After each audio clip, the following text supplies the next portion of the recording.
16 de julio de 2024, buenos días con todos y todas. Qué gusto encontrarnos en esta mañana para ampliarles varios temas informativos y por supuesto para desarrollar la entrevista del día. Y para ello vamos a saludar a nuestra invitada. En esta mañana nos acompaña la economista Margarita Belín Fares, docente de la UID. Con ella vamos a hablar acerca de la banca pública y la condonación de deudas de Ban Ecuador.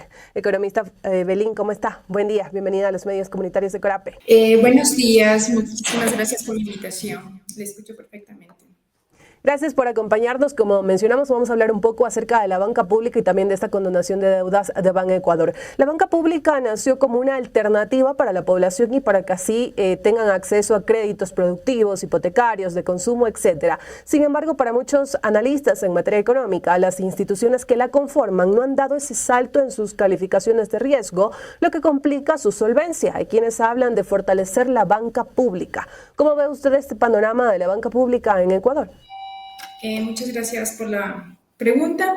Como usted bien lo ha mencionado, cuál ha sido el objetivo de crear estos bancos ha sido justamente para apoyar a los pequeños y medianos empresarios y en general, bueno, a la producción o a la productividad del país.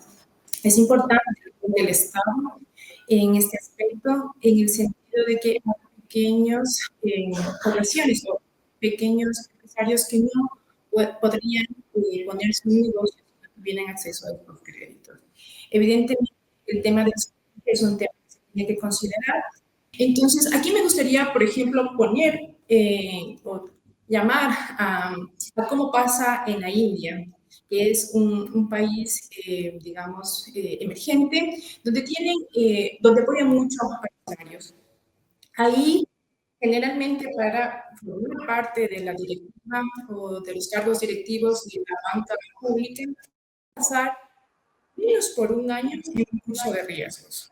Entonces, en ese sentido, les va a ayudar a los directivos a tener una visión de largo plazo, de sostenibilidad, para tomar mejores decisiones y evitar esa alta morosidad que ahora mismo está viviendo, en este caso, el Ban Ecuador, en el caso de Ecuador.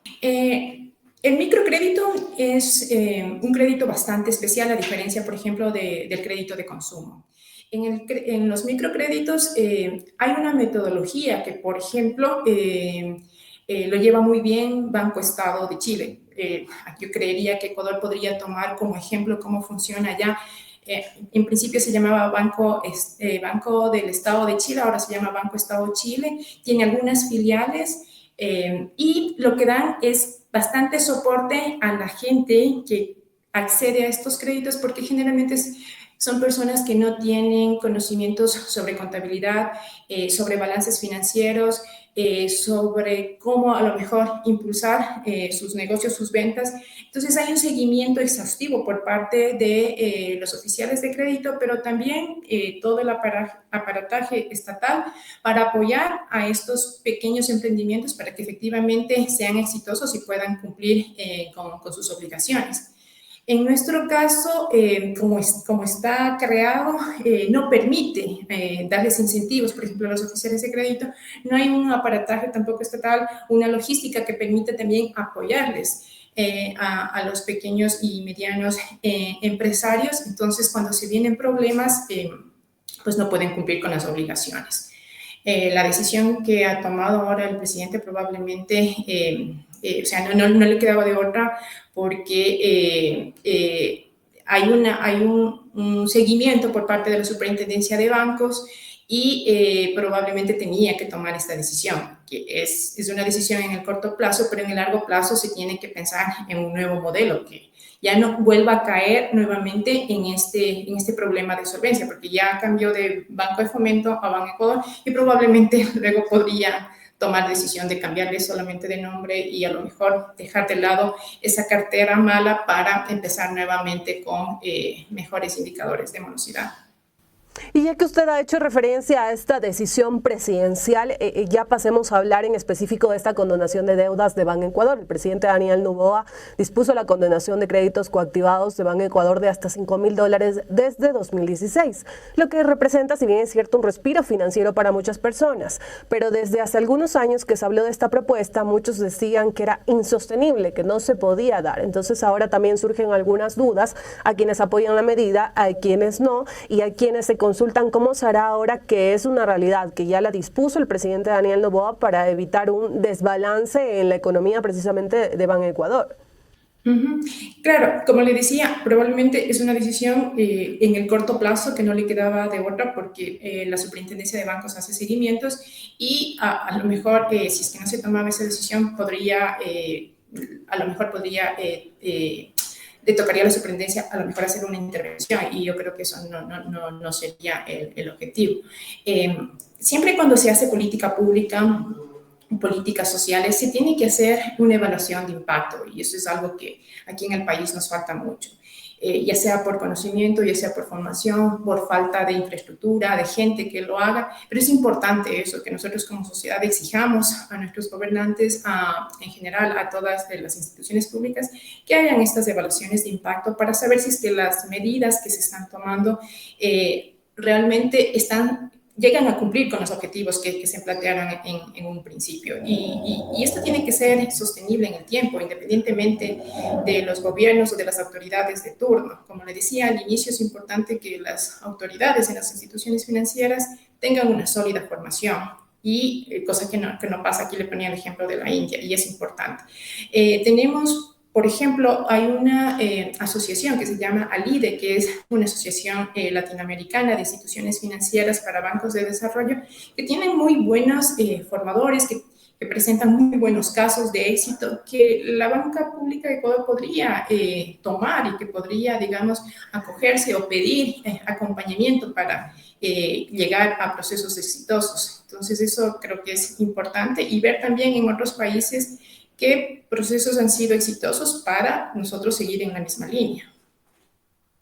Y frente a esta decisión presidencial hay también quienes señalan que tiene algunas inconsistencias y no se deja claro cómo va a ser este proceso, estas fases para que esta condonación de deuda se cristalice y sea una realidad. Usted también, como ve esto anunciado por el presidente Daniel Noboa, cree que también hacen falta ciertos puntos para aclarar también qué va a ocurrir con las personas que tal vez pasen este valor, si quizás después se pueden acoger a algún tipo de condonación. Bueno, como toda política va a necesitar luego un reglamento, como todo acuerdo ministerial va a necesitar un reglamento para que se pueda ejecutar. En este caso, al ser una institución financiera, ellos tienen sus propios procesos. En este caso hay una cartera vencida que ya estaba con calificación E, que les estaba probablemente afectando en su calificación como banco y sin lugar a dudas debe haber otra cartera que también está en reestructuración, clientes que van a tener que reestructurar sus créditos, pero es importante aquí el acompañamiento. En ese proceso debe existir un acompañamiento por parte de los oficiales de crédito y yo creería, como le decía, de otras instituciones gubernamentales para que puedan estos acreedores o estas personas que están ahora mismo incumpliendo puedan lograr cumplir con sus obligaciones, porque el fondo es eso, que ellos, no solamente se trata, creo, de hacer una condonación, sino que ellos puedan continuar con sus negocios, porque finalmente es el sustento para sus familias. Entonces es importante un acompañamiento en capacitaciones de contabilidad, de cómo se llevan los balances, de cómo se llevan los estados de cuenta y de cómo también pueden generar mejores ventas y de acuerdo a ciclos estacionales, si es por ejemplo en la costa, se tienen que analizar muchos aspectos. Y también en este caso consultarle, con esta condonación de deudas que como lo mencionamos al inicio y en una de las preguntas, han existido personas que están a favor y otras que están en contra. Frente también a esta condonación, ¿usted considera que podría existir un desbalance o afectaciones en Banecuador o el golpe no va a ser tan fuerte? Evidentemente, cualquier decisión que se tome en términos financieros va a afectar, ya sea positiva o negativamente, a sus indicadores financieros. En este caso, como le decía, probablemente esta decisión no le quedaba otra salida al presidente. El presidente acaba de asumir el cargo, ha heredado problemas, digámoslo así, y en este caso mejorarían los indicadores financieros en términos de tasas de morosidad, pero por otro lado se vería afectado evidentemente el patrimonio. De la capacitación, generalmente cuando se toman decisiones o se hace política pública, se tiene que informar a la gente tiene que saber las decisiones, qué implicaría, por qué se toma determinada decisión y por qué no se toma otra decisión, para que la gente en general esté informada y pues se sienta tranquila de las decisiones que van tomando nuestras autoridades. Seguimos en esta entrevista para los medios comunitarios de Corape con la economista Margarita Belín Fares. Como les mencionamos, ella es docente de Business School de la UID y estamos hablando acerca de la banca pública y la condonación de deudas de Ban Ecuador. También al inicio de la entrevista hablábamos de la banca pública y también de este análisis que hacen algunos expertos de que señalan que es importante fortalecerla, y es que, según detalles del Ministerio de Economía, la banca pública está también integrada por algunas instituciones, entre esas Ban Ecuador, está también la Corporación Financiera Nacional, Banco de Desarrollo, y ya conversar un poco más con usted acerca de este tema. ¿Cuáles también de estas otras instituciones necesitan esa atención urgente para que su razón de ser, en este caso, también responda a esa ayuda de la población que acude a estos espacios?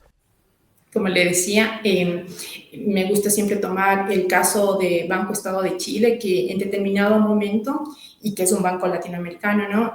Probablemente tuvo los mismos problemas que nosotros estamos teniendo ahora.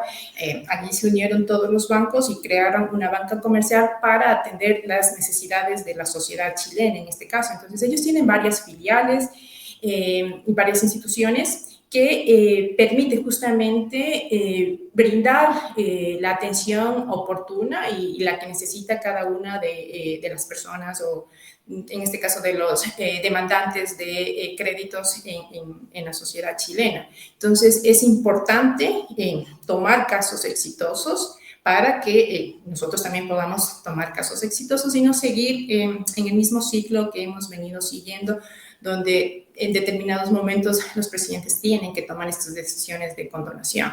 Y lo más importante que quiero volver a recalcar, es importante la formación de las altas autoridades, de los que toman las decisiones, y que las políticas que se vayan dando en estas instituciones financieras no sean políticas de escritorio, sino sean realmente políticas que se ajusten a la realidad, en este caso a nuestra realidad ecuatoriana, dependiendo si son créditos para la costa, si son créditos para la sierra, si son créditos para la Amazonía, porque son diferentes realidades, también hay diferentes puntos de vista o cosmovisiones, y tienen que elaborarse políticas para cada una de estas poblaciones. Generalmente lo que pasa son políticas, a lo mejor desde acá, desde Quito o desde Guayaquil, donde estamos completamente desconectados de lo que pasa en los sectores rurales, que es donde más atiende, por ejemplo, en este caso de Ecuador.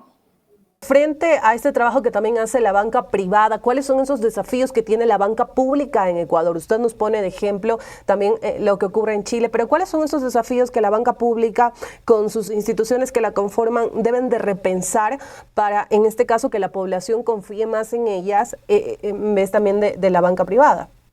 El principal desafío es en la forma, en los procesos de cómo se da. Por ejemplo, en lo que son microcréditos, donde el oficial de crédito sale a visitar a la persona que está solicitando el crédito para conocer cómo vive, para conocer cómo es el negocio. Funcionan mucho en la banca privada los incentivos. Entonces, eso, de acuerdo a cómo está ahora mismo establecidas las políticas para la banca pública, es difícil. Entonces, los oficiales se ven un poco limitados también en temas de recursos para poder acceder a ciertos lugares y para también poder hacer ese seguimiento. Entonces, ese es el principal reto. Y por otro lado, con el conocimiento, saber exactamente cómo debería implementarse, qué es lo que comprende un microcrédito, qué es lo que comprende un crédito para pymes, para MIPYMES, etcétera, etcétera. Y también, si hacemos un análisis unos años atrás acerca de la situación de la banca pública y ahora en este presente en la banca pública, ¿cuáles son tal vez esos temas que usted considera se dejaron atrás y no debieron hacerse, o algo que en este caso se debe tomar del pasado para seguirlo trabajando ahora en el presente y fortalecerlo? Es una pregunta, digamos, bastante complicada de decirlo porque se necesitaría conocer muchísima historia para poderlo decir, pero a lo mejor podríamos mencionar justamente el cambio de nombre de una institución cuando se sigue manteniendo a lo mejor todos los mismos procesos que finalmente terminan luego teniendo los mismos resultados. Y ha sido una pérdida de recursos financieros y también de esfuerzos y también a lo mejor en este caso de confianza de la gente en estas instituciones. O sea, no solamente a lo mejor cambiar el nombre, sino lo más importante es cambiar esos procesos. Y en este caso específico estamos hablando del cambio de nombre de Ban Ecuador. Estaríamos hablando exactamente de eso, porque como hemos visto, como usted lo ha mencionado, antes se habían dado algunas condenaciones, ahora se vuelve a dar otras condenaciones, entonces si es que se sigue repitiendo el patrón es porque realmente hay un problema más de fondo y en este caso serían de los procesos. Perfecto, le agradecemos por su tiempo para los medios comunitarios de Corape y por este análisis que hemos tenido la oportunidad de realizar con usted. Muchísimas gracias por acompañarnos en este espacio. Muchas gracias a ustedes, que estén muy bien, un buen día. Que pase bien, hasta luego. Amigos y amigas, y con esta entrevista nos vamos a una pausa. Sigan en sintonía de la Red Corape.